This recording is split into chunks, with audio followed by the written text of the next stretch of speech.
ब्रह्मसूत्र ब्रह्मसूत्र ग्रंथ में page number 581 और 581 पेज के ऊपर से 3 नंबर की पंक्ति है। बीच में आया है युत सिद्धयोः संबंधः संयोग आयुत सिद्धयोः तु समवाय इति अयम अभ्युपगमः मृषा एव तेषाम। ठीक है, तो चलिए, तो बात यह चल रही है कि द्वितीय अध्याय द्वितीय पाद और द्वितीय पाद का यह 3 नंबर का अधिकरण चल रहा है और इस अधिकरण का नाम है परमाणु जगत अकारणत्वाधिकरणम, अर्थात जगत के प्रति कारण परमाणु नहीं है। इस बात को सिद्ध करने के लिए इस अधिकरण की प्रवृत्ति हुई है, जबकि पूर्व पक्षी कहता है कि जगत के प्रति कारण परमाणु है। उन पूर्व पक्षियों का बहुत सारी युक्तियों के द्वारा निषेध कर दिया, खंडन कर दिया। इतना ही नहीं, उन्होंने परमाणु कारणवादियों ने जो बहुत सारे अलग अलग सिद्धांत बताए हैं वो भी कैसे गलत है इस बात को भी बताया और फिर बताया कि परमाणु कारणवाद बिल्कुल ग्राह्य नहीं है, सर्वथा त्याज्य है। इस बात को भी बताया क्योंकि किसी भी वेदवादियों ने अर्थात शिष्ट व्यक्तियों ने उस परमाणुवाद का ग्रहण कुछ अंश में भी किया नहीं, बिल्कुल किया नहीं है, अतः वो पूर्ण रूप से त्याज्य है। इस बात को बता दिया। फिर उनके बहुत सारा खंडन किया, उन्होंने उनके जो सिद्धांत है वो कैसे गलत है बता दिया। उनमें से एक बात यह भी बताई कि उनके शास्त्र के प्रतिपाद्य विषय है पदार्थ, 7 पदार्थ, उसमें से अंतिम पदार्थ तो अभाव है, बचे हुए 6 भाव पदार्थ है, उनका वो प्रतिपादन विशेष रूप से करते हैं और उन सभी पदार्थों को आपस में भिन्न मानते हैं, उनके लक्षण भी भिन्न मानते हैं, तो भी गुणादिकों के प्रति कारण द्रव्यों को मानते हैं, गुणादिक द्रव्य के अधीन है ऐसा कहते हैं। वह भी उनका सिद्धांत कैसा अशुद्ध है इस बात को बता दिया सिद्धांतियों ने। और फिर आगे बताया कि अयुत सिद्ध, तो अयुत सिद्ध जो बात है उनकी वह भी गलत है, क्योंकि अयुत सिद्धत्व कुछ है नहीं है, विकल्प करके उस अयुत सिद्धत्व का भी खंडन कर दिया। उसके बाद फिर अब और भी उनके कुछ ऐसे जो सिद्धांत है कि जो सभी गलत ही है, तो उनका निषेध करने के लिए अब नई पंक्ति आ रही है युत सिद्धयोः इत्यादि। ठीक है, इस पंक्ति के पूर्व में एक वाक्य लिख लेते हैं अवतरण के रूप में, तो लिखेंगे गुणादीनाम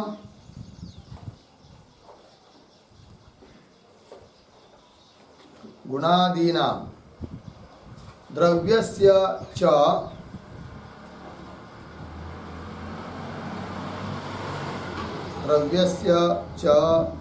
अयुत सिद्धत्वं निरस्य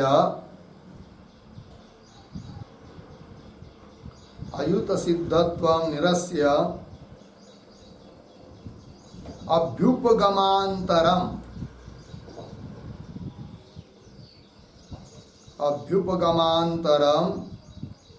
निरस्यति युत सिद्धयोः इति। ठीक है, देखो भाई अर्थ, तो गुणादिकों का द्रव्य के साथ अयुत सिद्धत्व है, इस बात को बोलते हैं वैशेषिक लोग, किंतु वह अयुत सिद्धत्व ठीक नहीं है, उसका निराश कर दिया, सिद्ध नहीं हो सकता है। फिर उसके बाद और भी जो कुछ सिद्धांत और वो लोग मानते हैं वैशेषिक लोग, तो क्या है उनका भी निराकरण करने जा रहे हैं युत सिद्धयोः इत्यादि पंक्ति के द्वारा। तो पंक्ति देखिए, युत सिद्धयोः संबंधः संयोग अर्धविराम अयुत सिद्धयोः तु समवाय इति अयम अभ्युपगमः मृषा एव तेषाम मृषा एव। ठीक।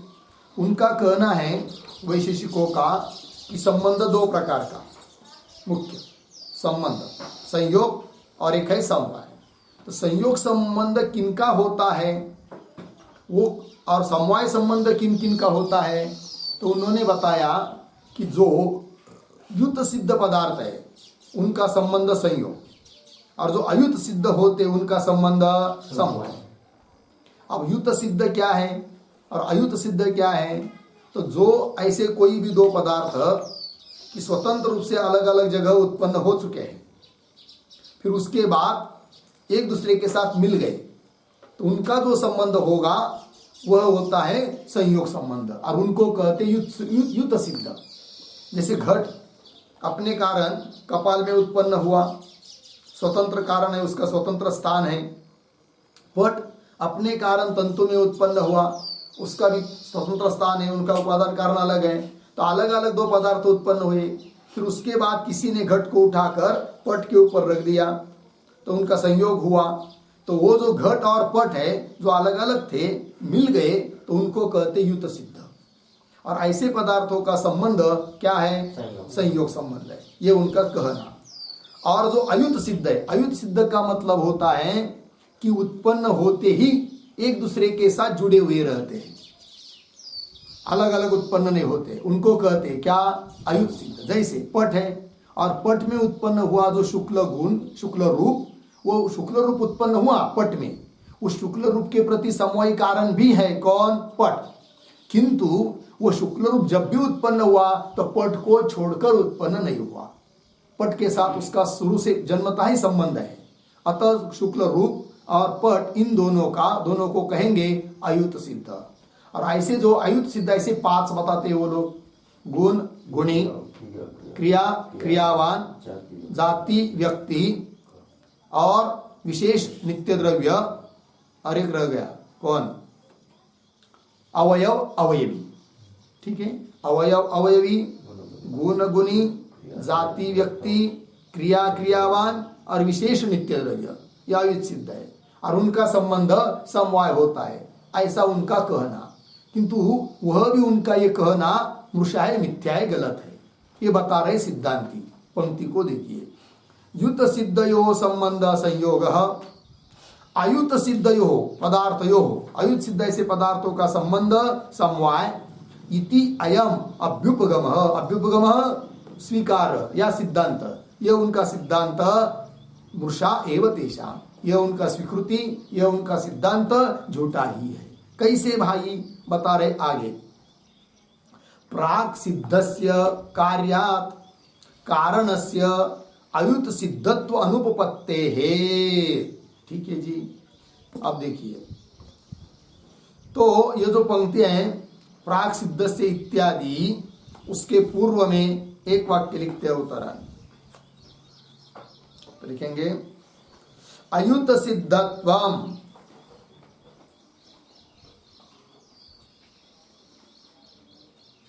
अयुत सिद्धत्वम किम उभयोः, किम उभयोः उत अन्यतरस्य, उत अन्यतरस्य, प्रश्न चिन्ह आगे, न आद्यः इति आह, न आद्यः इति आह प्राक् इति।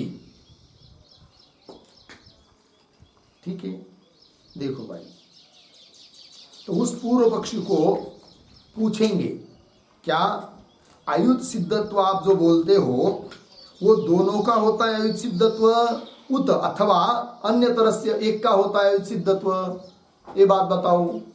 यदि वो पूर्व पक्षी बोलेगा कि वह अयुत सिद्धत्व उभयो दोनों का होता है, तब उसका खंडन कर रहे हैं।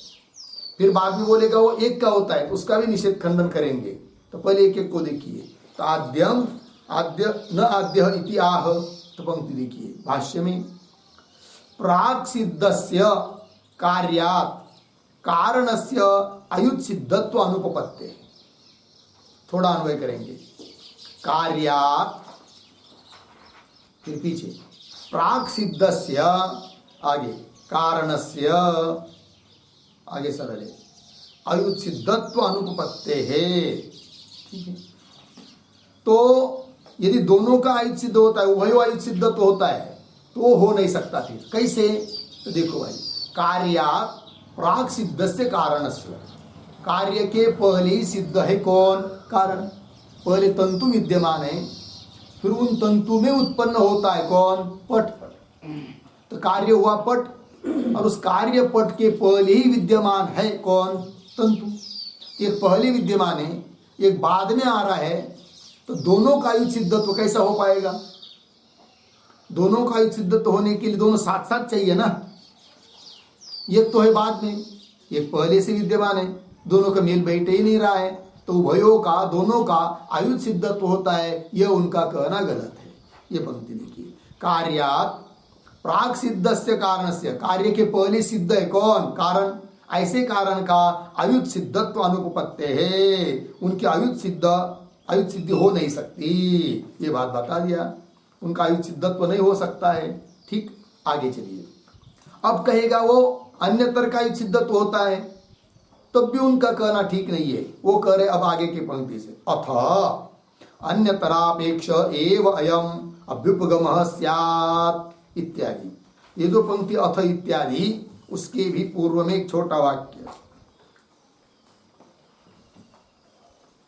ठीक है, क्या लिखेंगे? द्वितीयम आशंक्य दूषयति, द्वितीयम आशंक्य दूषयति अथ इति। ठीक है, द्वितीयम आशंक्य मतलब दूसरा विकल्प। दूसरा विकल्प क्या था? हाँ, अन्य तरस्य। क्या?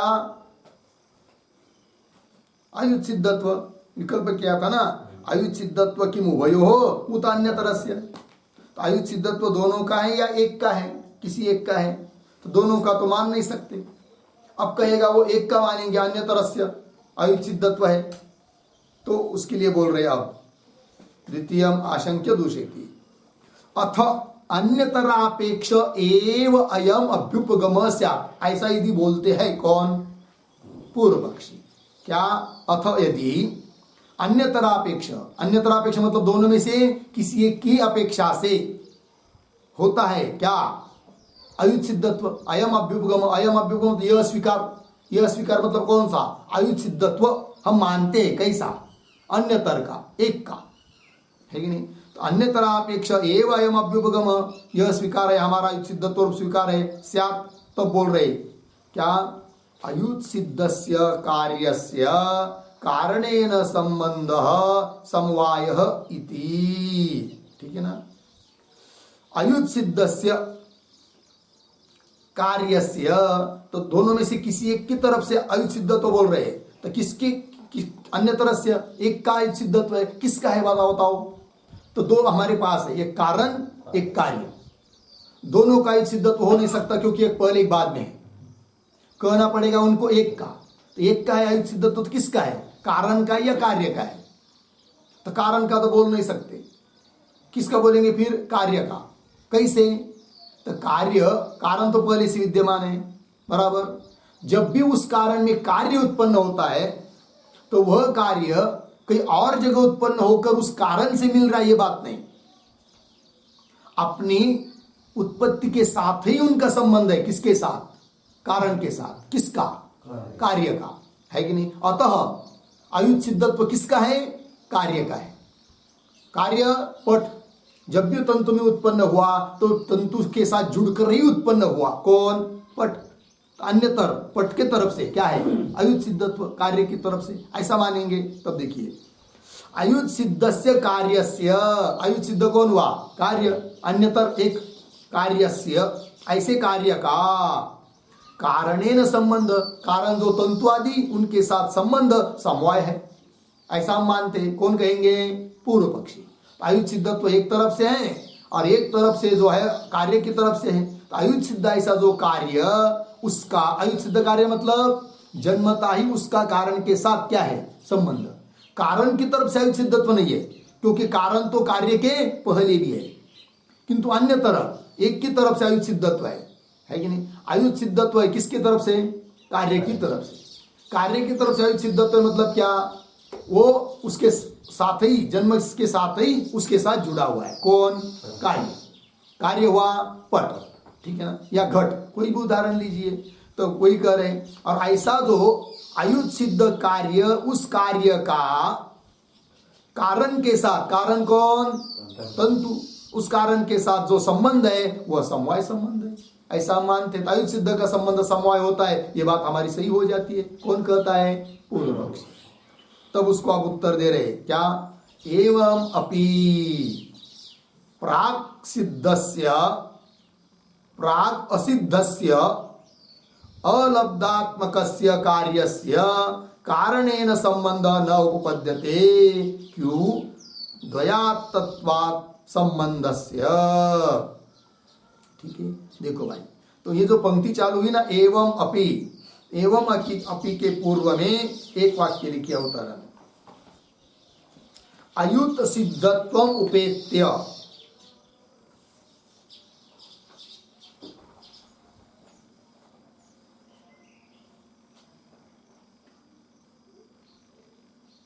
अयुत सिद्धत्व उपेत्य, कौंस में लिखिए, कारणस्य पृथक सिद्धत्वे अपि,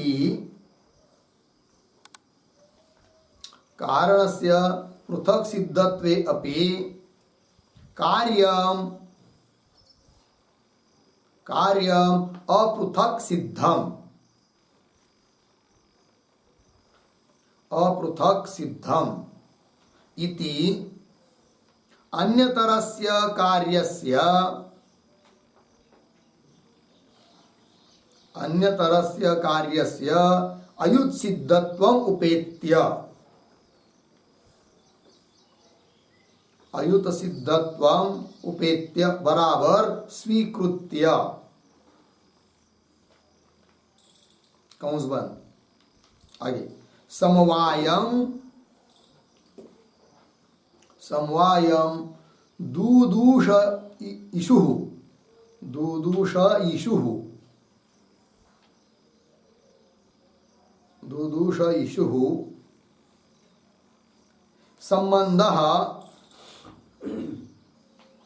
संबंधः असिद्धस्य सिद्धस्य वा, संबंधः असिद्धस्य सिद्धस्य वा इति विकल्प्य, इति विकल्प्य आद्यम निरस्यति,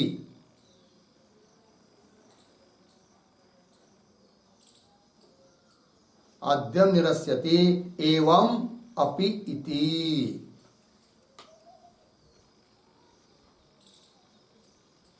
ठीक है, देखो भाई अर्थ,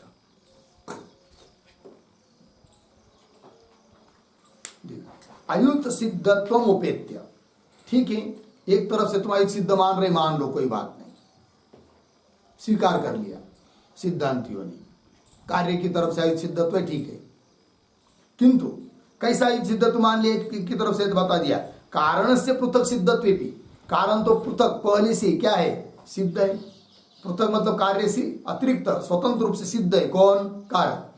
तो कारण से पृथक सिद्धत्व भी कार्यम अपृथक सिद्धम, कार्य तो पृथक सिद्ध नहीं है ना, कार्य जब भी उत्पन्न होगा तो कारण के साथ संबंध होकर ही उत्पन्न होगा, तो अपृथक सिद्ध हुआ कौन? कार्य। अतः कार्य का अन्यतर एक तरफ से अयुत सिद्धत्व मान लेंगे। ठीक, तो कार्यम अपृथक सिद्धम इति, इस प्रकार से अन्यतरस्य कार्यस्य, अन्यतर ऐसा एक जो कार्य उसका अयुत सिद्धत्व उपेत्य, अयुत सिद्धत्व स्वीकार करके फिर आगे कह रहे समवायम दुदूष इशु। ठीक है, अयुत सिद्धत्व एक तरफ से मान रहे, कोई बात नहीं, किंतु समवाय नहीं बन सकता, उस एक अयुत सिद्ध का अन्य के साथ समवाय नहीं बन सकता, समवाय का निषेध करना है। वही करे समवायम दुदूष इशु, समवाय को दोष देने के इच्छुक ग्रंथकार पूछ रहे उस पूर्व पक्षी को, क्या वह जो संबंध मानते हो तुम वो असिद्ध का होता है या सिद्ध का होता है? बताओ। जो समवाय संबंध मान रहे हैं ना, वो असिद्ध का है या सिद्ध का है। दो विकल्प, संबंध असिद्धस्य सिद्धस्य वा इति विकल्प्य, ऐसे विकल्प करके आद्यम निरस्यति। यदि वो कहेगा पूर्व पक्षी क्या असिद्ध का संबंध है, तब उसका निराकरण कर रहे हैं एवं अपि इत्यादि पंक्ति के द्वारा। तो भाष्य में पंक्ति देखिए, एवं अपि इत्यादि जो पंक्ति पढ़ी है ना संबंध से यहां तक, तो शब्दों का थोड़ा अन्वय कर लेंगे। तो देखो भाई, एवं अपि, फिर कोई एक शब्द छोड़कर आगे अलब्धात्मकस्य, फिर उसके पीछे प्राग असिद्धस्य, आगे कार्यस्य कारणेन संबंध न उपपद्यते, अर्धविराम, फिर अंतिम में संबंधस्य, उसके पीछे द्वयात् तत्वात्। ठीक है, देखो भाई, एवं अपि मतलब अन्यतर एक तरफ से असिद्ध मान लिया तो भी उनका संबंध बन नहीं सकता समवाय। कैसे, एक बता रहे एवं अपि। अब देखिए दो चीजें ना हमारे पास, कारण और कार्य। कारण कौन है, तंतु, कार्य कौन है, पट, बराबर। और उनमें से अयुत सिद्ध कार्य है कौन, पट, अयुत सिद्ध है। उसका पट का तंतु के साथ ये वैशेषिक लोग कौन संबंध मानते हैं, समवाय। किंतु समवाय बन नहीं पाएगा, क्योंकि विकल्प किया कि वो समवाय आदि संबंध असिद्ध का है या सिद्ध का है, बताओ। तो कहेंगे असिद्ध का है, तो कैसा असिद्ध का संबंध बनेगा जिसकी सत्ता ही प्राप्त नहीं हुई है। तो यहां पर कारण जो पहले से विद्यमान है तंतु, कोई बात नहीं, किंतु जिसको अभी सत्ता प्राप्त हुई नहीं, उत्पन्न नहीं हुआ, कौन, कार्य, पट। और प्राक पहले क्या है, वो असिद्ध है, कौन, पट। ऐसे जिसको सत्ता अभी तक नहीं मिली, जो पहले से असिद्ध है, ऐसा जो कार्य पट, उसका कारण के साथ संबंध कैसा हो पाएगा, कौन मानेगा उस संबंध को। क्योंकि संबंध इसलिए नहीं हो सकता कि संबंध दो के अधीन होता है, एक के अधीन नहीं। वही कहा ना अंतिम में, संबंधस्य द्वयात् तत्वात्, द्वय अधीनत्वात्, दो के अधीन होता है। यहां पर विद्यमान तो एक ही है कारण, अभी पट तो उत्पन्न होगा नहीं, है कि नहीं। तो उनका समवाय संबंध कैसा बनेगा, अर्थात नहीं बनेगा।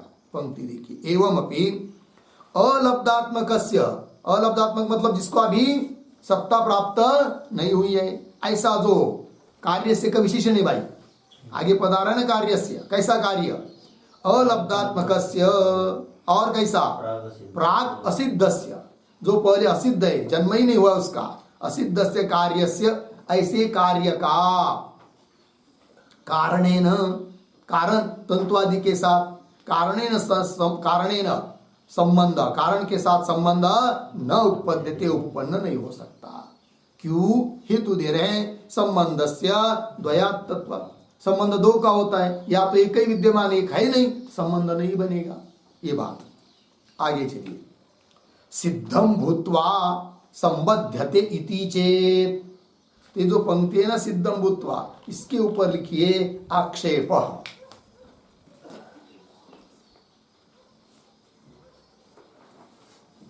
और सिद्धम इसके पहले एक छोटा वाक्य, द्वितीयम शंकते,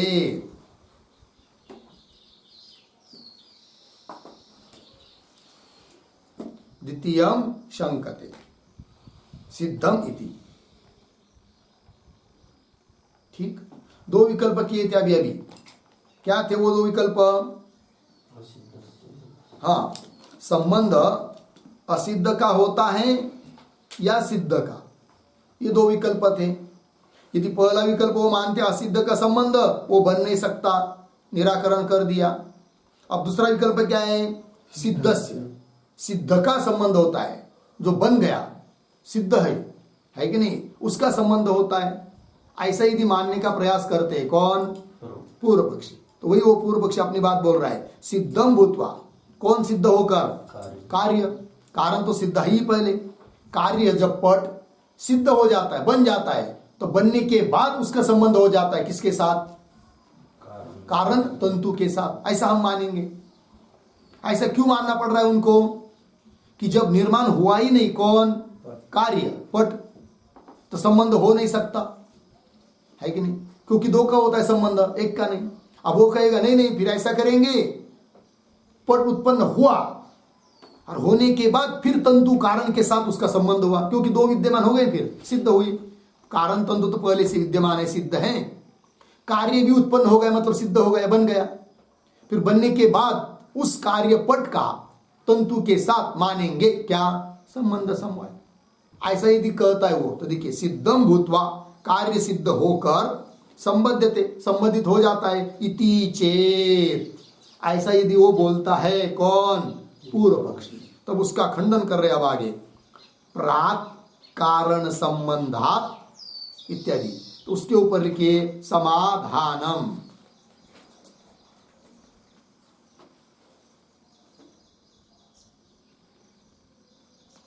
ठीक है, समाधान। और ये जो पंक्ति आ रही है ना, प्राक कारण संबंधात इत्यादि, उसके पूर्व में एक वाक्य लिखते अवतरण, तर्हि सतोः अप्राप्तयोः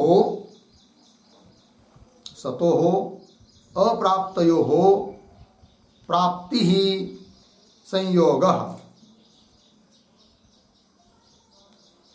संयोगः अर्धविराम, समवायः तु न, किंवा न तो समवाय, कैसा भी लिखिए, समवायः तु न, समवायः तु न, आगे एवं इति उपगमात, आगे कार्य कारणयोः अपि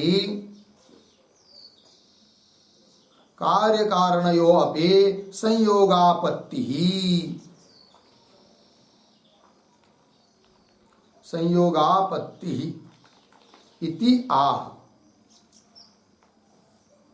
प्राक कारण संबंधात इत्यादि।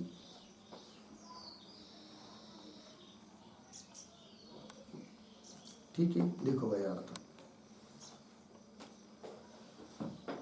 यदि वो पूर्व पक्षी इस बात को बोलता है कि कार्य सिद्ध होने के बाद कारण के साथ संबंधित हो जाता है, तब क्या दिक्कत आएगी उनमें? तो देखो भाई, तो तर्हि ऐसा मानोगे तो, कार्य सिद्ध होने के बाद कारण के साथ संबंध होता है ऐसा मानोगे तो, तर्हि सतोः अप्राप्तयोः, उनके यहाँ एक नियम है कि सतोः अप्राप्तयोः, सतोः मतलब विद्यमानयोः, दो पदार्थ यदि विद्यमान है, मौजूद है, किंतु प्राप्त नहीं हुई एक दूसरे को, अभी घट अपनी जगह है, पट अपनी जगह है, किंतु दोनों भी दुनिया में विद्यमान है, किंतु अप्राप्त है। और जब उनकी प्राप्ति हो जाती है, एक दूसरे के पास आ जाता है, तब उनका जो संबंध बनता है वो होता है कौन? संयोग। ऐसा उनका सिद्धांत है वैशेषिकों का। ठीक, क्या सिद्धांत है देखो, सतोः अप्राप्तयोः, विद्यमान दो पदार्थों की जो अभी अप्राप्त नहीं है, अप्राप्त है, उनकी जब प्राप्ति हो जाती है तब संयोग संबंध मानते वो। घट पट के पास आ गया तो संयोग संबंध हो गया। इति समवाय तु न, समवाय नहीं मानते, समवाय तु न एवं, समवाय ऐसा नहीं होता है। समवाय क्या होता है? फिर अयुत सिद्धों का माना है उन्होंने, दो पदार्थ अलग अलग उत्पन्न हुए फिर मिल गए और उनका समवाय ऐसा नहीं, वहां पर तो संयोग होता है, ये उनका सिद्धांत है। ऐसा इति उपगमात, ऐसा उनका सिद्धांत होने के कारण फिर होगा क्या? यहां पर भी उनको संयोग मानना पड़ेगा, समवाय नहीं मान पाएंगे। कहां पर? कार्य और कारण का, ध्यान दीजिए, कार्य कारण का भी उनको क्या संबंध मानना पड़ेगा? संयोग, समवाय नहीं मान पाएंगे। कब? वही लिखा ना, कार्य कारणों अपि संयोगापत्ति, संयोग की प्राप्ति होगी। इसी बात को करे प्राक। अब क्यों संयोग की प्राप्ति होगी, थोड़ा ध्यान दीजिए, क्योंकि उन्होंने क्या माना अभी? सिद्धम भूत्वा संबद्धते, ये कहा कि नहीं अभी पहले उसके पूर्व पंक्ति में। सिद्धम भूत्वा मतलब क्या? कार्य सिद्ध होकर बन जाने के बाद कारण तंतु के साथ संबंधित होता है। इसका मतलब कारण तंतु पहले से सिद्ध है और कार्य भी उत्पन्न होते ही संबंध नहीं, बन जाने के बाद सिद्धम भूतवा, कार्य जब निर्माण हो गया पट, तब उसका संबंध मान रहे हो किसके साथ? तंतु के साथ। अब तो वही बात हो गई फिर, जैसे यहाँ पर घट है और वहां पर पट है, दोनों जगह अलग अलग जगह विद्यमान पदार्थ है और उनका संबंध क्या माना है उन्होंने? संयोग। वही स्थिति यहाँ हो गई, कारण तंतु पहले से विद्यमान है, फिर उसके बाद पट कार्य उत्पन्न हुआ और उत्पन्न होते संबंध तो मान नहीं रहे आप, है कि नहीं? तो क्योंकि जो उत्पन्न ही नहीं हुआ है उसका संबंध हो नहीं सकता। उत्पन्न होने के बाद सत्ता प्राप्त उसको होने के बाद संबंध मानना पड़ेगा, और सिद्ध होकर संबंध मानेंगे, इसका मतलब पहले से पट उत्पन्न हो गया, इधर तंतु है, फिर दोनों का संबंध। तो सतो हो विद्यमान ऐसे अलग अलग पदार्थों का जब प्राप्ति होती है तो संयोग होता है, फिर यहाँ पर भी तंतु और पट का मानना पड़ेगा उनको। क्या? संयोग। समवाय नहीं मान पाएंगे, संयोग की आपत्ति आएगी, ये बात बता रहे हैं। ठीक है, चलिए, तो कुल मिलाकर उनको क्या करना है? खंडन कर देना है संबंध का। न कोई संबंध होता है न कोई समवाय होता है। लग गया कि नहीं? चलिए आगे। सिद्धम भूत्वा संबंधते इति चेत, ठीक है ना? तो देखिए, तो प्राक कारण संबंधात, कैसा? कारण संबंधात प्राक कार्यस्य सिद्धौ अभ्युपगम्यमानायाम अयुक्त सिद्धि अभावात कार्य कारणयोः संयोग विभागौ न विद्येते इति इदम दुरुक्तम स्यात्। देखो भाई, एक ही पंक्ति में बहुत बात बोल जाते हैं, ठीक है? एक एक बात। तो कारण संबंधात प्राक, कारण तंतु, उस तंतु के साथ पट का संबंध होने के पहले मान रहे हो आप किसको? कार्य पट को, क्योंकि सिद्ध होकर संबंध होना है ना ये। हाँ, तो कारण संबंधात प्राक, कारण तंतु के साथ संबंध होने के पहले ही कार्य से सिद्ध, कार्य यदि सिद्ध होता है और सिद्ध हो रहा तो भी संबंध नहीं हो रहा है, सिद्ध होने के बाद संबंध होगा ना। तो कार्य से सिद्ध हो, संबंध होने के पहले ही यदि कार्य सिद्ध है तो सिद्धौ अभ्युपगम्य मानाया, ऐसा यदि स्वीकार करते हैं तो सबसे पहली बात यह होगी कि उनका आयुध सिद्धत्व समाप्त हो जाएगा। एक तरफ से आयुध सिद्धत्व माना था कि नहीं? किसकी तरफ से? कार्य की तरफ से। कार्य जब भी घटादि पटादि उत्पन्न होते तो तंतु आदि के साथ मिल संबंध होते हुए ही उत्पन्न होते हैं, ये उनका कहना है। वही अयुत सिद्धत्व है, युत सिद्धत्व नहीं है। तो किंतु अभी क्या हो जाएगा? अपने संबंध घटाने के लिए सिद्ध माना पहले किसको? कार्य को, और सिद्ध माना उसके बाद कारण के साथ संबंध मानते हो, जन्मता ही संबंध नहीं मान रहे हो। इसका मतलब उसका क्या? अयुत सिद्धत्व पहले खंडित हो रहा है कि नहीं? किसका? कार्य का अयुत सिद्धत्व का अभाव हो जाएगा, क्योंकि अयुत सिद्धत्व की परिभाषा क्या की थी उन्होंने? जन्मते ही संबंध, किंतु अब जन्मता ही संबंध मान नहीं पा रहे ना। तो कारण के साथ संबंध होने के पहले सिद्ध मानना पड़ रहा है किनको? कार्य को। तो कारण इधर सिद्ध है, उधर कार्य सिद्ध है, और कार्य जो उत्पन्न हुआ, उत्पन्न होते ही संबंध तो नहीं मान रहे आप, क्योंकि हो नहीं सकता। उत्पन्न होने के बाद संबंध मानना पड़ेगा, और उत्पन्न होने के बाद संबंध मानेंगे तो उसका समाप्त हो गया एक बात। कौन सी? आयुत सिद्धत्व समाप्त हुआ। और आयुत सिद्धत्व समाप्त हुआ तो आयुत सिद्धत्व जहां होता है वहां समवाय मानते हो तुम। आयुत सिद्धत्व का अभाव हुआ तो समवाय का अभाव हो जाएगा, और समवाय का अभाव हुआ फिर कौन संबंध मानना पड़ेगा तुमको? संयोग। और ऐसी जगह तुमने संयोग माना भी है कि दो जगत में अलग अलग जगह सिद्ध पदार्थ है, अप्राप्त है, जब प्राप्त हुए तो संयोग।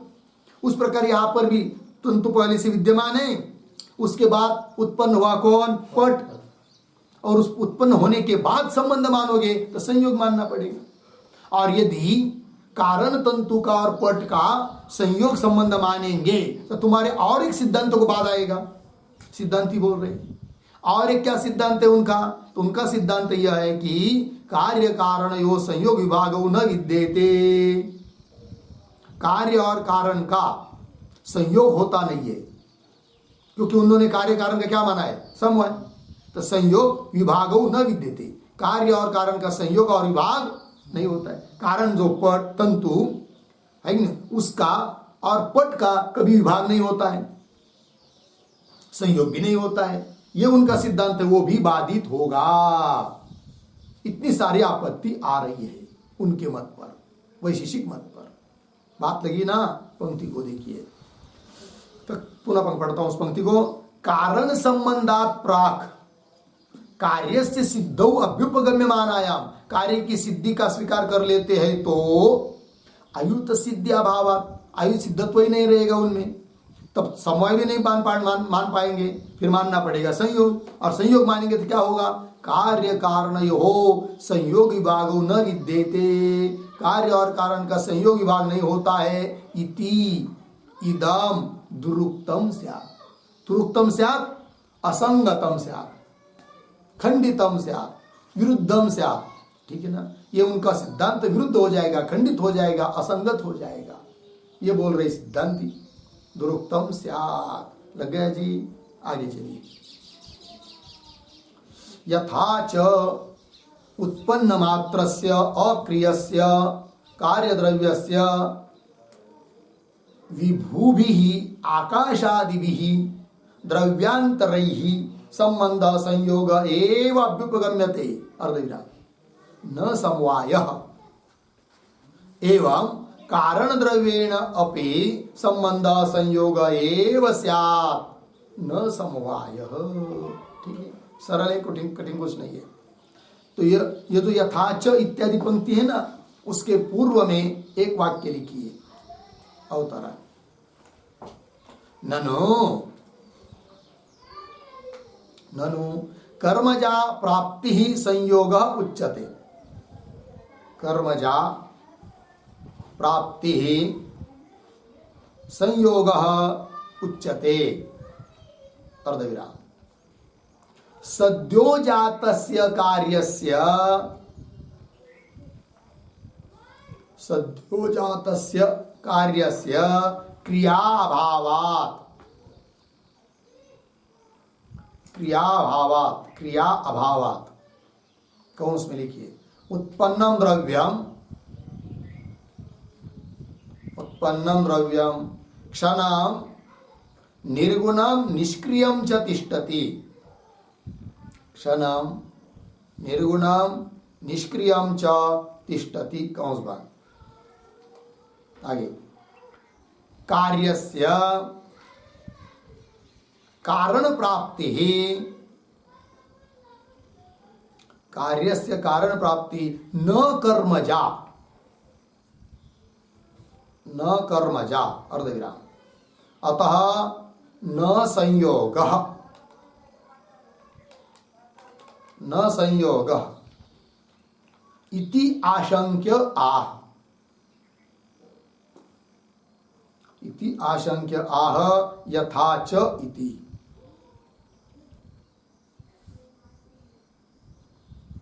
ठीक है, देखो भाई, अभी अभी पूर्व भाष्य में, पूर्व पंक्ति में क्या कहा कि कार्य कारण का मानना पड़ेगा तुमको, क्या? संयोग। तब कोई शंका कर रहा है, अभी अवतरण ने जो लिख के दिया, क्या पूर्व पक्षी बोलेगा? ननु कर्मजा प्राप्ति संयोग उच्यते, संयोग किसको कहते? कर्म से एक पदार्थ दूसरे पदार्थों को प्राप्त होता है, तब वो होता है क्या? संयोग। जैसे घट है और पट है, तो घट को उठाकर पट के पास ले जाना पड़ेगा, नहीं तो पट को उठाकर घट में रखना पड़ेगा, तब होगा उनका क्या?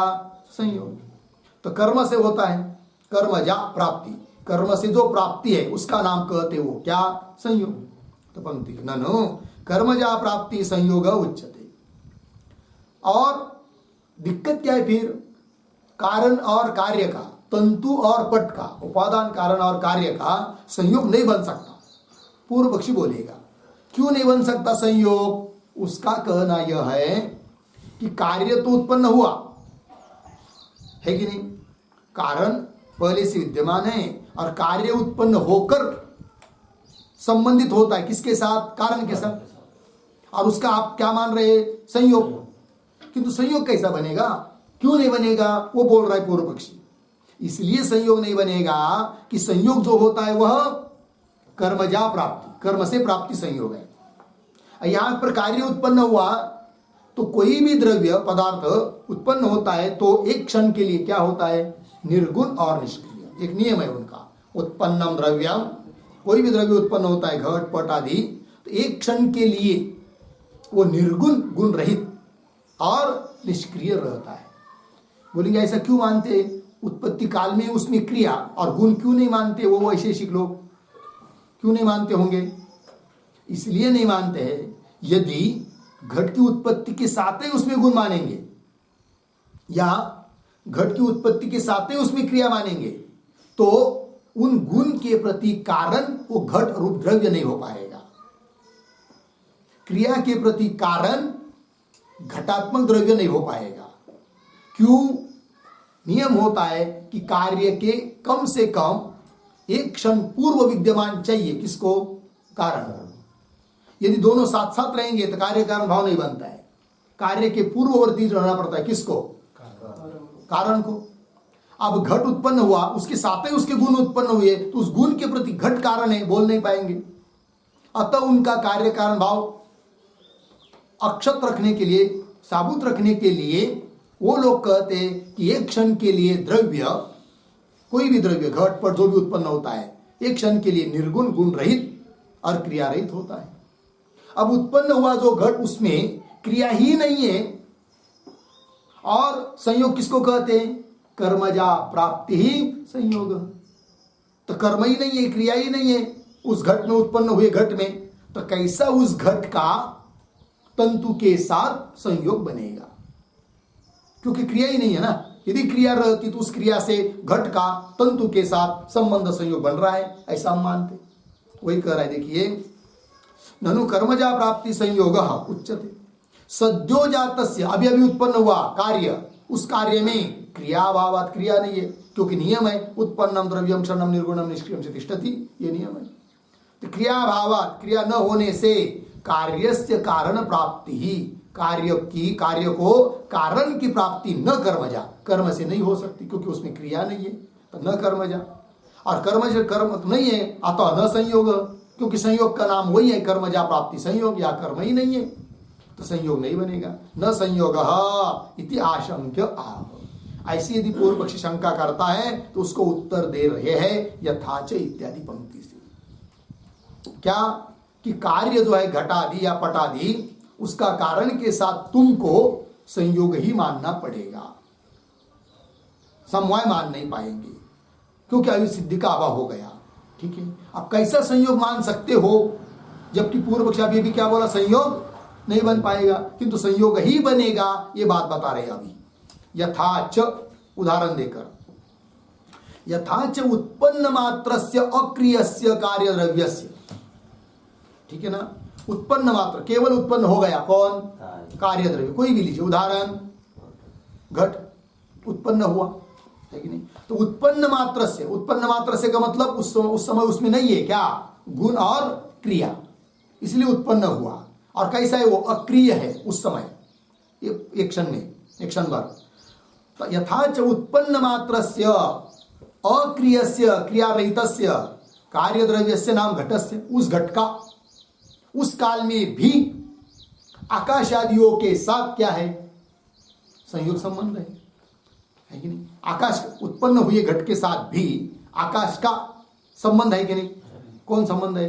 संयोग संबंध है। जैसे उत्पन्न कालीन घट के साथ भी विभू आकाश का संयोग संबंध है, उसी प्रकार उस उत्पन्न काल घट में भी कारण द्रव्य का संयोग ही तुमको मानना पड़ेगा। ये बात, उत्पन्न मात्रस्य अक्रियस्य कार्य द्रव्यस्य घटस्य विभू भी आकाशादि भी, विभू ऐसे आकाशादियों के साथ, कैसे वो द्रव्यांतर है, घट से भिन्न द्रव्य आकाश, तो विभू भी आकाशादि भी द्रव्यांतर ही, विभू ऐसे आकाशादि जो घट से भिन्न द्रव्य है आकाशादि, उनके साथ संबंध संयोग, उनके साथ संबंध, कौन संबंध है? संयोग। किसका किसके साथ?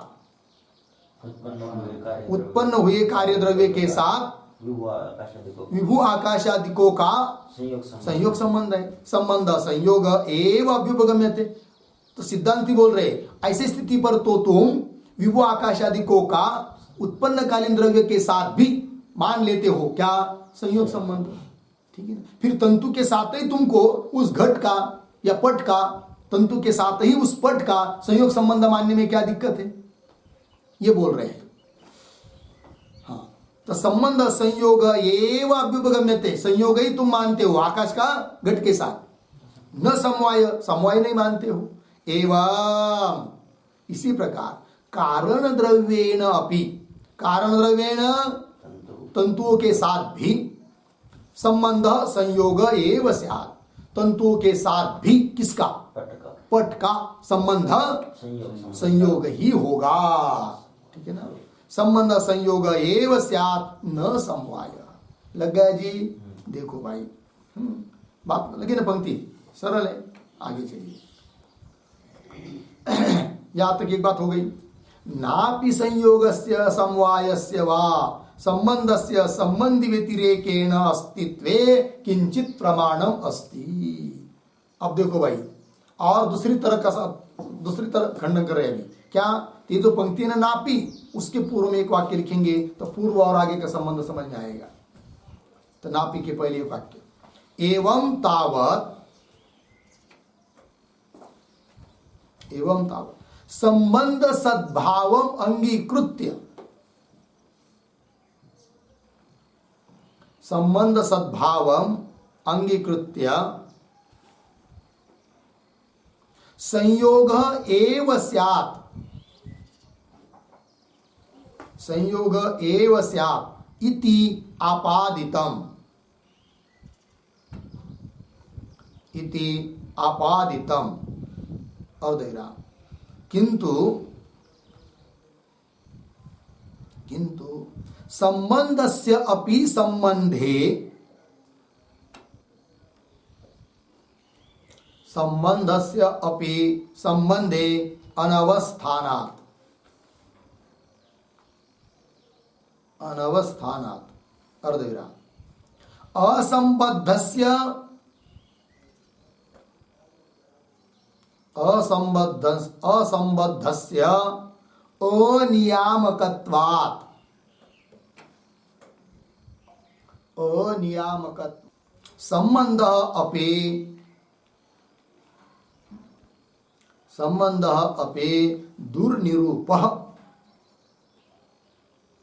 दुर्निरूपः इति आह नापि इति।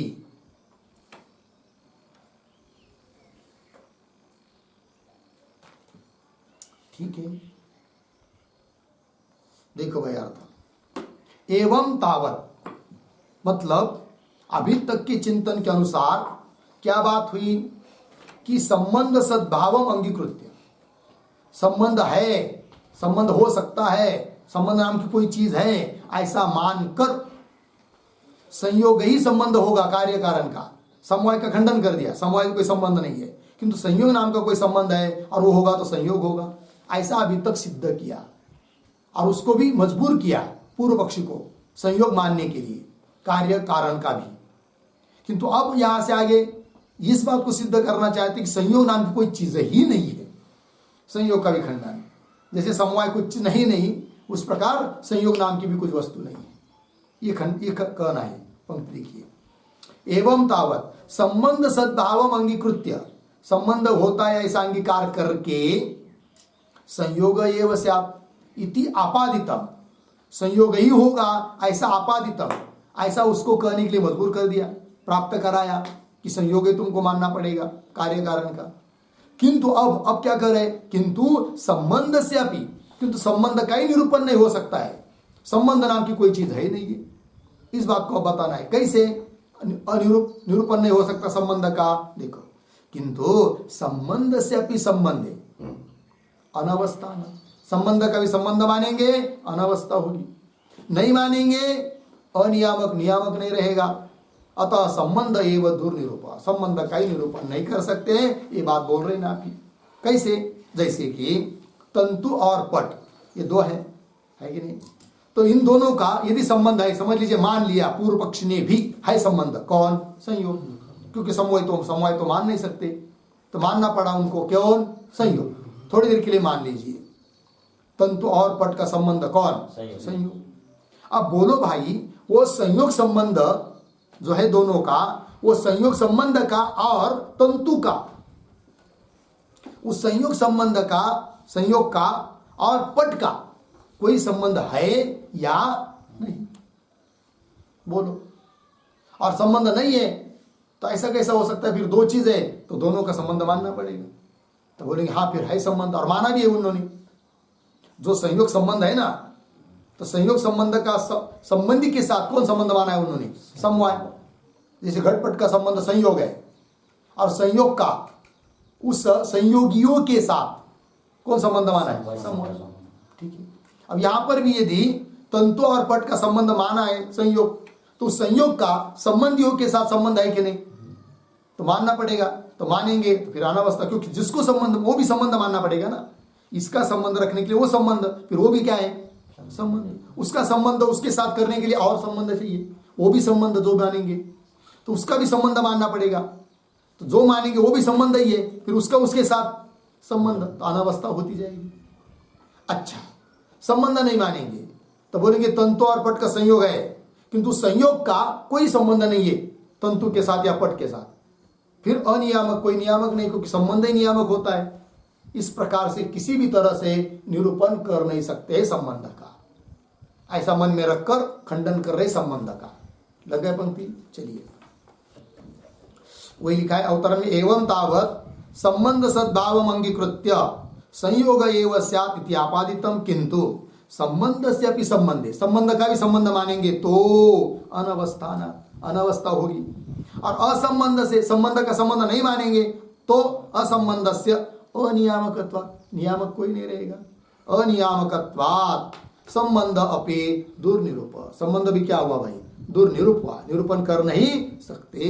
इति आह नापि इति। तो पंक्ति पढ़ता हूं, भाष्य पंक्ति को देखिए। नापि संयोगस्य समवायस्य वा संबंधस्य संबंधी व्यतिरेकेण अस्तित्वे किंचित प्रमाणम अस्ति। थोड़ा अन्वय कर लेंगे शब्दों का। बीच में आया है संबंधी व्यतिरेकेण, संबंधी व्यतिरेकेण, पीछे संयोगस्य समवायस्य वा संबंधस्य, संयोगस्य समवायस्य वा संबंधस्य, आगे अस्तित्वे किंचित प्रमाणम, फिर वाक्य शुरू में आया है नापि अस्ति। अर्थ देखो भाई, संबंधी व्यतिरेकेण, संबंधी को छोड़कर संयोग या समवाय नाम का संबंध है, इस बात के लिए किंचित प्रमाणम नास्ति, कोई प्रमाण नहीं है। संबंधी को छोड़कर संबंध नाम की कोई वस्तु है, इस बात को सिद्ध करने के लिए कोई प्रमाण नहीं है। किंचित प्रमाणम न अस्ति। क्यों प्रमाण नहीं है? एक वाक्य लिखे अंतिम में, स्वातंत्रेण अनुप्लभ्यमानत्वात्, स्वातंत्रेण अनुप्लभ्यमानत्वात् इत्यर्थ। ठीक है, इसलिए प्रमाण नहीं है कि स्वतंत्र रूप से उसकी उपलब्धि नहीं है। मतलब कैसे, जरा समझाइए, तो ध्यान दीजिए। क्या बात चल रही है कि संबंध को छोड़कर संबंध, चाहे वो संयोग हो चाहे समवाय हो, उसको उसके अस्तित्व में कोई प्रमाण नहीं। क्यों? स्वतंत्र रूप से उसकी उपलब्धि नहीं होती। जैसे उदाहरण, घट और पट दो चीज है, दोनों एक जगह आए, तो वैशेषिक सिद्धांत के अनुसार दोनों का क्या हुआ? संयोग हुआ। किंतु वेदांती कह रहे सिद्धांती कि वो जो उनका संयोग तुम मान रहे हो वो क्या चीज है? कुछ नहीं, क्योंकि उस संबंध के संबंधी कौन? पट और घट। उनको छोड़कर वहां और तीसरी कोई चीज उपलब्ध है ही नहीं। किसी को पूछो जाकर दुनिया में, घटपट ऐसे जोड़ के ले लो, ऐसे मिलकर जुड़े हुए, और बोलो भाई हमारे पास कितने वस्तु बताओ तो क्या क्या क्या है हमारे पास, तो क्या बोलेंगे लोग? बस तुम्हारे पास एक घट है और एक पट है और कुछ नहीं। यदि कोई संयोग आदि नाम का संबंध कोई होता तो लोगों ने क्या करना चाहिए? देखो भाई तुम्हारे पास पट है, घट है और दोनों का संयोग भी है। ऐसा कोई कहता है क्या? कुछ नहीं। संबंधी जो घट और पट, उसके अतिरिक्त संबंध नाम की कोई चीज उपलब्ध होती नहीं है, अतः कोई प्रमाण नहीं है। यदि घट पट को छोड़कर भी यदि उपलब्ध होता कौन? संबंध, तब हम मानते कोई संबंध नाम की चीज है, तो कुछ है ही नहीं है। लग गया पंक्ति? देखो भाई, बहुत परमाणु कारणवाद का पूरा पूरा खंडन न्याय वैशेषिक होगा। लग गया? चलिए पंक्ति देखिए पुनः। संबंधी व्यतिरेकेण संयोगस्य समवायस्य वा संबंधस्य अस्तित्वे किंचित प्रमाणम न अस्ति। क्यों? स्वातंत्रेण अनुपलभ्यमानत्वात्। ठीक है, अब उस पर आक्षेप कर रहा है पूर्व पक्षी। पूर्व पक्षी कहता है आगे, संबंधी शब्द प्रत्यय व्यतिरेकेन संयोग समवाय शब्द प्रत्यय दर्शनात् तयोः अस्तित्वम इति चेत। ये पूर्व पक्षी हुआ। तो ये जो है ना संबंधी शब्द इत्यादि, उसके ऊपर लिखिए आक्षेप। आक्षेप, और उसके पूर्व में एक वाक्य भी लिख लेते हैं अवतरण। संबंध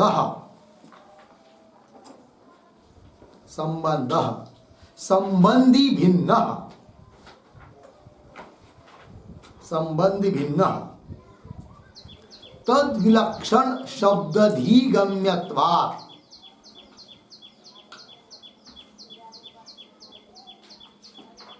तद विलक्षण शब्दधिगम्यत्वात्, कौंस में लिखिए। भिन्न शब्द और प्रतीति से गम्यत्वात् जाना जाता है। कौंस बन आगे, वस्त्वंतरवत् वस्त्वंतरवत् इति शंकते संबंधी इति। ठीक है, पूर्व पक्षी शंका कर रहा है। क्या? वो कहता है, अनुमान दे रहा है। अनुमान है, ये अनुमान को याद रखिए, क्योंकि इस अनुमान में जो हेतु दिया है उसका भी विचार दिखाना है आगे खंडन करते समय। तो पक्ष है यहां पर, इस अनुमान में पक्ष कौन है? संबंध, ये पक्ष हो। साध्य संबंधी भिन्नत्व, संबंधियों से भिन्न है। कौन? संबंध। क्यों? तद विलक्षण शब्दधिगम्यत्वात्। तद विलक्षण, विलक्षण मतलब भिन्न, तद विलक्षण तद मतलब संबंधी, घटपट आदि संबंधी से विलक्षण, संबंधी से भिन्न शब्द और धी मतलब ज्ञान, प्रत्यय, शब्द और प्रत्यय के द्वारा जाना जाता है। कौन? संबंध। इसलिए वह संबंध संबंधियों से भिन्न है। संबंध संबंधियों से भिन्न क्यों है? संबंधियों से भिन्न शब्द के द्वारा और प्रत्यय के द्वारा, ज्ञान के द्वारा, प्रतीति के द्वारा जाना जाता है। कौन? संबंध। इसलिए वह संबंध संबंधियों से भिन्न है। उदाहरण, वस्त्वंतरवत्। जैसे घट और पट का संबंध है, संयोग जो भी होगा संबंध, वह संबंध उन संबंधियों से, घट पट से भिन्न है, क्योंकि वह संबंध जो है वो स्वतंत्र शब्द से, विलक्षण शब्द से और प्रतीति से जाना जा रहा है। तो क्या? संयोग अस्ति। तो संबंधी जो घट और पट, उनसे भिन्न शब्द संयोग, उसके द्वारा जाना जा रहा है। कौन? संयोग। दूसरी बात, प्रतीति भी अलग आ रही है। इमऊ संयुक्तौ, घट पटौ संयुक्तौ, ऐसी प्रतीति आ रही है। इससे वो संबंधियों से भिन्न है कौन? संबंध, संयोग संबंध। संबंध कोई भी हो, उदाहरण दे रहे वस्तुअंतर्गत, जैसे मठ है, घटपट से भिन्न है कौन? मठ। तो घटपट से भिन्न है कि नहीं मठ? क्यों भिन्न है? घट और पट से भिन्न है मठ, क्यों? शब्द भिन्न है, प्रतीति भिन्न है। मठ ये शब्द है मठ के लिए, मठ शब्द से जाना जा रहा है। मठ शब्दजन्य प्रतीति का, मठ शब्दजन्य जो प्रतीति, उस प्रतीति का विषय है कौन? मठ। तो शब्द भिन्न हुआ उसके लिए, और प्रतीति भी भिन्न है। ज्ञान शब्द से जन्य जो प्रतीति, मठ इस शब्द से जन्य जो प्रतीति वो अलग है। अतः घट और पट से भिन्न है कौन? मठ, वस्तुअंतर्गत। उसी प्रकार घट और पट से भिन्न है कौन? संबंध, क्योंकि स्वतंत्र अलग शब्द से और प्रतीति का वो विषय है कि नहीं? अतः इस प्रकार से संबंध की सिद्धि करना चाहता है अलग से कौन? पूर्व पक्षी। पंक्ति को देखिए मेरा भाष्य में, भाष्य पंक्ति से क्या कहना चाहता है पूर्व पक्षी वो तो बता दिया। अब पंक्ति को देखिए, संबंधी शब्द प्रत्यय व्यतिरेकेन, संबंधी हुए उदाहरण घट और पट, उससे है ना संबंधी के दो शब्द घट पट इत्यादि शब्द और प्रत्यय ज्ञान, ये घट है ये पट है ऐसी प्रतीति, उससे व्यतिरिक्त व्यतिरेकेन क्या? संबंधी शब्द प्रत्यय, शब्द और संबंधी शब्द संबंधी प्रत्यय, इससे व्यतिरेकेन संयोग समवाय शब्द प्रत्यय दर्शनात्, उससे भिन्न संयोग्य शब्द समवाय शब्द, संयोग अस्ति प्रत्यय, अनयो समवाय अस्ति प्रत्यय प्रतीति, ये भिन्न रूप से है कि नहीं? संयोग समवाय शब्द प्रत्यय दर्शनात्, शब्द दर्शनात् प्रत्यय दर्शनात्, लग गया ना? संयोग समवाय शब्द दर्शनात्, संयोग समवाय प्रत्यय दर्शनात्। ऐसा दर्शन होने से तयोहो अस्तित्वम, तयोहो संयोग समवाययोः, संयोग और समवाय का क्या है? अस्तित्व है। अभी तक खंडन कर दिया ना सिद्धांतियों ने संयोग समवाय का। अब पूर्व पक्षी बोल रहा है नहीं, संयोग और समवाय का अस्तित्व है। तयोः अस्तित्वम इति चेत्, इस प्रकार पूर्व पक्षी यदि आक्षेप करता है तो उसको उत्तर दे रहे हैं न एकत्वे अपि इत्यादि पंक्ति के द्वारा। तो न इत्यादि के ऊपर लिखिए समाधानम।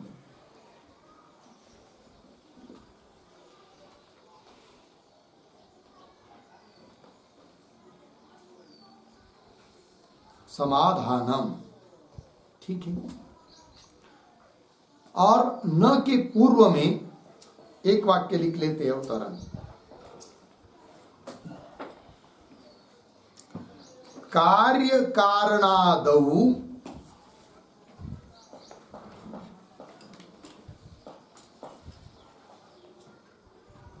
मिल गया ना?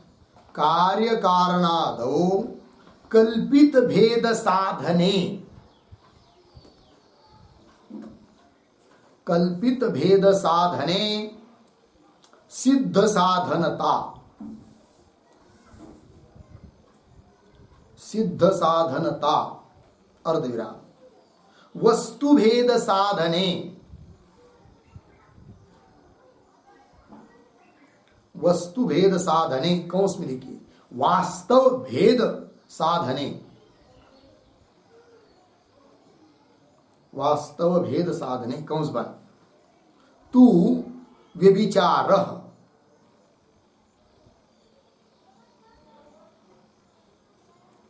व्यभिचार कौंस में लिखिए, देवदत्तादौ, देवदत्तादौ वास्तव भेदाभावे अपि,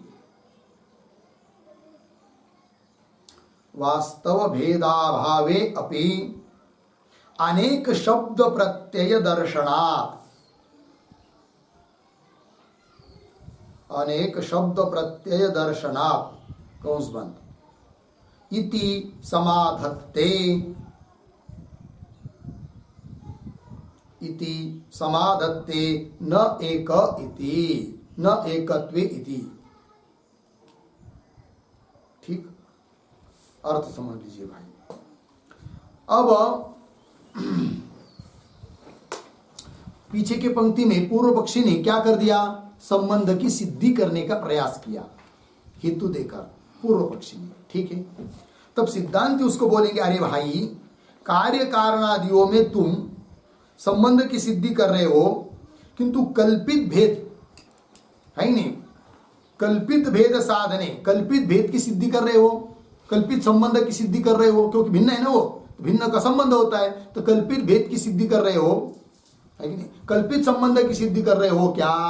यदि कल्पित संबंध की सिद्धि करोगे तो दोष आएगा सिद्ध साधनता, क्योंकि कल्पित भेद कल्पित संबंध तो हम भी मानते हैं वेदांत, तो जो सिद्ध है उसी को तुम सिद्ध कर रहे, तो सिद्ध साधनता दोष आएगा तुम्हारे अनुमान में, एक बात। और वस्तु भेद साधने, नहीं नहीं, कारण और कार्य का, कारण तंतु कार्य पट, उनका वास्तविक भेद है, और वास्तविक भेद है जो जिनका वास्तविक भेद होता है उनका संबंध होता है, तो वास्तविक भेद सिद्ध करने का प्रयास करोगे और वास्तविक संबंध मानोगे तो क्या दोष आएगा, तब कह रहे विचार आएगा।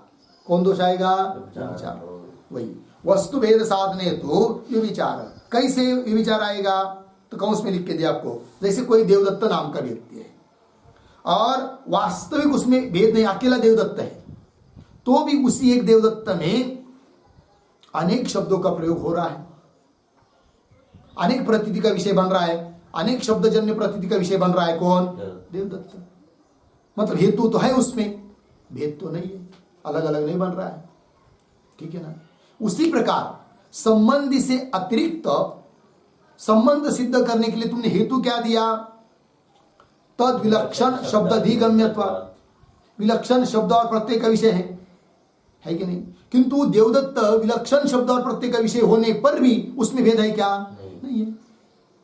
और यहां पर तुम संयोग के बारे में बोल रहे हैं कि विलक्षण शब्द और प्रत्यय का विषय होने से संबंधी से भिन्न, संबंधी का भेद, संबंधी से भिन्न है कोई संबंध, तो भेद सिद्ध कर रहे हो, है कि नहीं।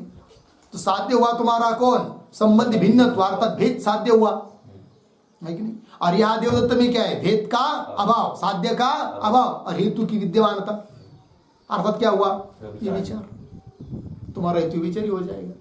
देखो दोनों तरफ से पकड़ लिया। यदि कल्पित भेद सिद्ध कर रहे हो तो सिद्ध साधन था, है कि नहीं। संबंधियों से भिन्न है संबंध, वो कल्पित भिन्न है, ऐसा करेंगे तो क्या, सिद्ध साधन था, क्योंकि वो हम ही मानते हैं। और वास्तविक भेद सिद्ध करना चाहोगे तो विचार, देवदत्त आदि में विचार हेतु है तुम्हारा, ये बात बता रहे। अर्थात दोनों भी प्रकार में से शब्द और प्रत्यय को लेकर अलग से तुम सिद्ध कर नहीं सकते संबंध को, जबकि अनुमान दिया था संबंध संबंधी भिन्न, संबंधी से भिन्न कोई संबंध है, इसकी सिद्धि तुम कर नहीं सकते तुम्हारे हेतु के द्वारा, क्योंकि दोष आ रहा है तुम्हारे अनुमान में, कौन, एक तो सिद्ध साधनता आएगी, नहीं तो विचार आएगा। लग गया, तो वही चलिए आगे फिर ना, क्यों भाई, एकत्वे अपि, वस्तु एक होने पर भी स्वरूप बाह्य रूप अपेक्षया, उसका स्वरूप, उस वस्तु का स्वरूप और बाह्य रूप की अपेक्षा से अनेक शब्द प्रत्यय दर्शनात्, एक वस्तु में भी अनेक शब्द और शब्दजन्य प्रतीति की विषयता एक वस्तु में भी देखने को मिलती है, किंतु भेद तो है नहीं, एकत्व भी। बोलेंगे उदाहरण बताओ, तो उदाहरण दे रहे, यथा एक अपि सन देवदत्त, एक ही व्यक्ति है देवदत्त नाम का, एक अपि सन देवदत्त, एक होता हुआ भी देवदत्त, लोके लोक व्यवहार में स्वरूपम संबंधी रूपम की अपेक्षा, उसका स्वरूप, देवदत्त का स्वरूप की अपेक्षा से अनेक शब्द प्रयोग हो रहे हैं, और उसके संबंधी बाकी के लोगों की अपेक्षा से एक ही देवदत्त में अनेक शब्द प्रयोग हो रहे हैं।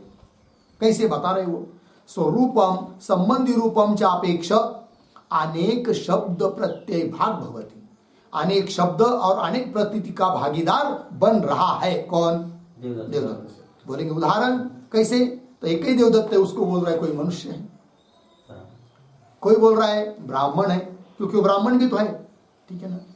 तो मनुष्य शब्द का प्रयोग हुआ, उसी देवदत्त के लिए दूसरे शब्द का, ब्राह्मण शब्द का प्रयोग हुआ। इसका मतलब मनुष्य नाम का देवदत्त अलग है और ब्राह्मण अलग है, ऐसी बात है क्या, नहीं।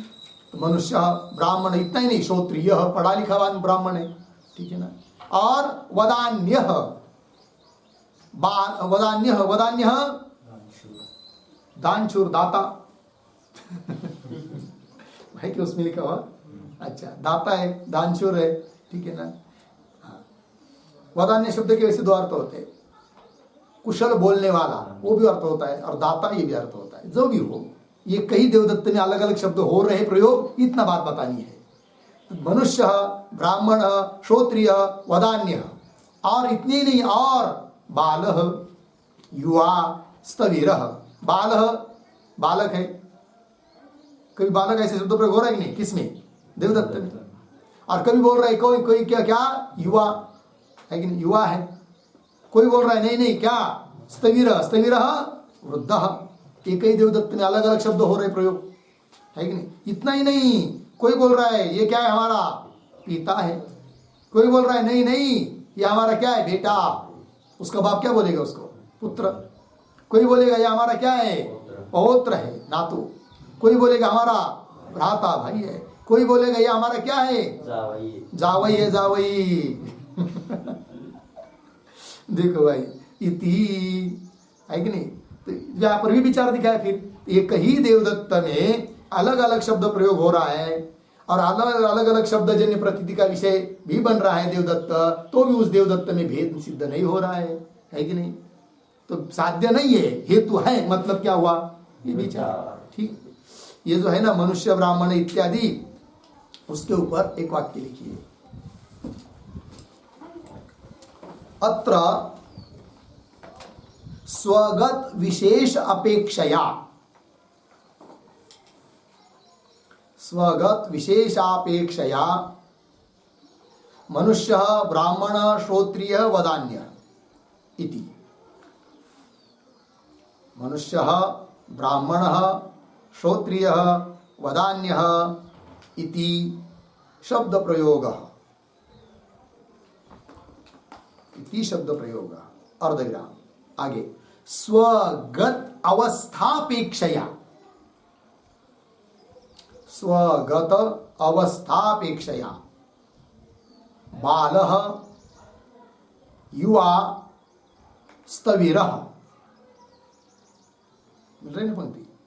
स्वगत अवस्थापेक्षया बालः, युवा, स्थविरः इति शब्द प्रयोग, अर्धविराम। आगे, स्वक्रिया अपेक्षया,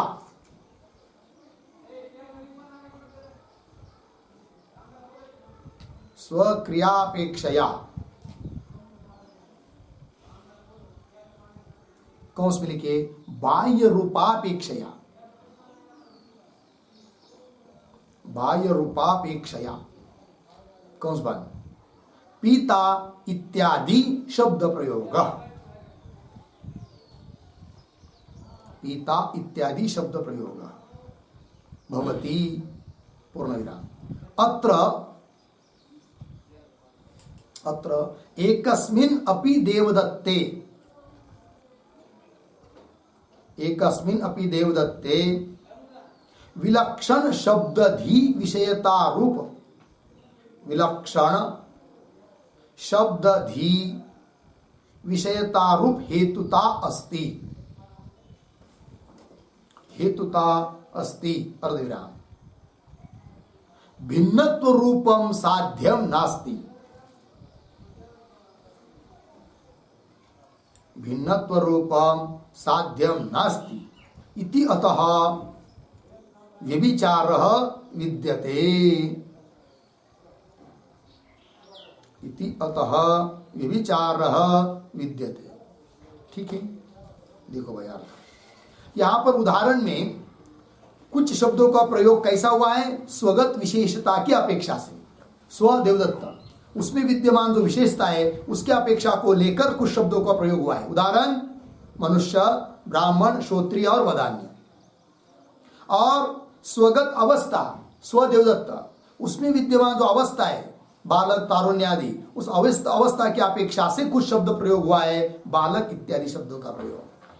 और कुछ स्व देवदत्त उसकी क्रिया की अपेक्षा से, अर्थात बाह्य स्वरूप की अपेक्षा से कुछ शब्दों का प्रयोग हुआ है, पिता इत्यादि शब्दों का प्रयोग हुआ है। जो भी हो, ये अत्र एकस्मिन् अपि देवदत्ते, एक ही देवदत्त में विलक्षण शब्द और विलक्षण प्रतीति की विषयता रूप हेतुता है, हेतु है, किंतु साध्य जो भिन्न रूपत्व रूप साध्य है वो नहीं है, अतः यह हेतु व्यभिचार्य है। अतः पूर्व पक्षी तद विलक्षण शब्द अधिगम्यत्वात्, इस हेतु के द्वारा संबंध से भिन्न कोई संबंध है इस बात की सिद्धि नहीं कर सकता, संबंध का खंडन लग गया, हो गया। और एक उदाहरण दे रहे विचार दिखाने के लिए, किंतु उसका विचार हम लोग कल करते हैं।